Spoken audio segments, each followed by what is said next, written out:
parang it's a way daw to obstruct justice and to evade accountability.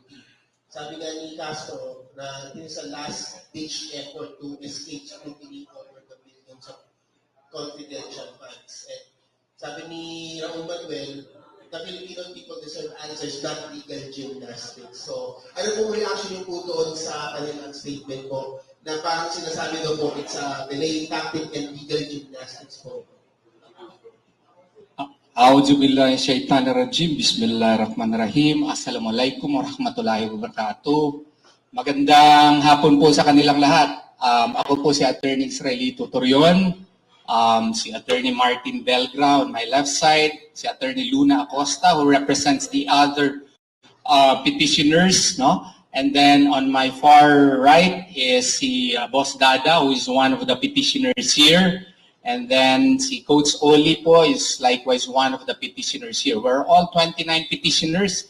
As what I have said a while ago, there were other would-be petitioners from Cebu, Dumaguete, from Manila, but we advised them that they will instead file a petition for intervention on the ground that the coordination in the signing of the verification is very difficult, no?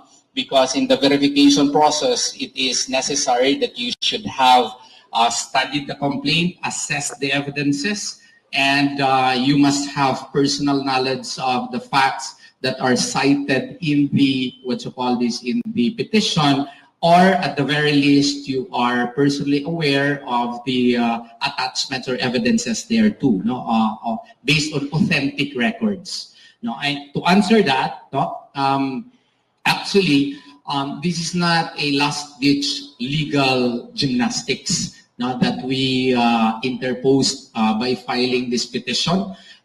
Instead, this is a legitimate attempt on the part of the people in order to stop a constitutionally void as well as defective, procedurally defective and jurisdictionally deficient impeachment complaint that was filed against VP Sara Duterte. No, we would like to emphasize that this is our individual move, collective efforts on the part of us, individual petitioners, and VP Sara has nothing to do with this. And this is our move because we feel that the impeachment complaint really is defective based on three grounds, three principal grounds. Number one, there were three impeachment complaints that were filed on December 2, December 4, as well as December 19 by different individuals. Well, you can say that they are mostly on the left, but the fact remains that there were three,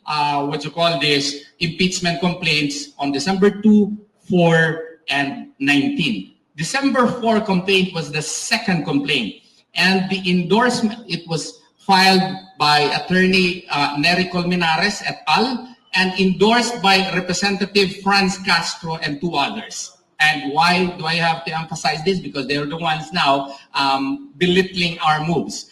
And why is this important? This is important because if you base it under Article 11, Section 3, Paragraph 2, okay, you will realize that it is mandatory under the 1987 Constitution for the House of Representatives to act right away on any impeachment complaints and accordingly subject it to the order of business within 10 session days and refer it to the proper committee within 3 session days thereafter. Now, if you will likewise read Rule 2 of the, House of Representatives on impeachment, it is likewise clearly stated therein that upon receipt of the impeachment complaint, it should be referred to the Speaker by the Secretary General, and the Speaker is mandated by their own rules to have it set in the order of business within 10 session days from receipt, and the Speaker is mandated by their own rules to refer it to the Committee on Justice within 3 days. And what did they do? They never acted on the 3 complaints. And these were filed on December 2, 4, and 9. never acted. They waited until February 5, no? On the last day of the third House session, third, and what did they do? They fast track. No? We can even characterize it, to borrow the words of Justice Corona, blitzkrieg fashion, the filing of the fourth impeachment complaint, and in just 3 hours, more or less, 215 congressmen allegedly read and verified the thick impeachment complaint that was the fourth one that was already filed.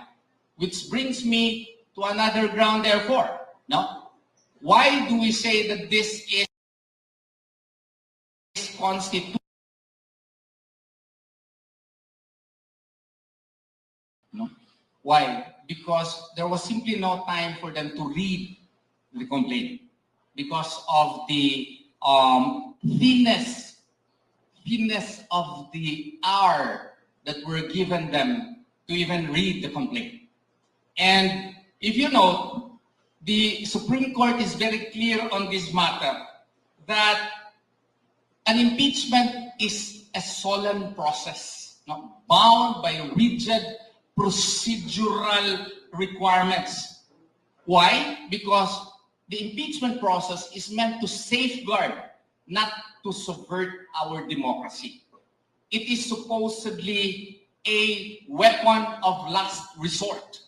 So if it is a weapon of last resort, it is like a cannon with the biggest, it is like a weapon likened to a last artillery. No? And therefore, if you have to use it, you have to follow the constitutional and procedural safeguards mandated under the 1987 Constitution before you can legally, constitutionally make it happen. In this case, that was not done. We were all in shock simply because of the speed by which the impeachment complaint was filed. There was no proper deliberation. There was no proper discussion. The VP was not even summoned to answer for the alleged allegations, for the allegations that she committed as found in the complaint. So there was no due process at all. So we feel that this should be struck down, and while the case is ongoing, we pray that a status ante quo order or a TRO shall be issued so that our petition can be fully studied by the Supreme Court. Otherwise, if this will not be stopped, imagine 32,208,417 votes as against 215 congressmen who did not have the chance to fully read the complaint, understand it, assess any and all evidences attached to the complaint. So we feel that we have to act, and that is why we filed this petition today.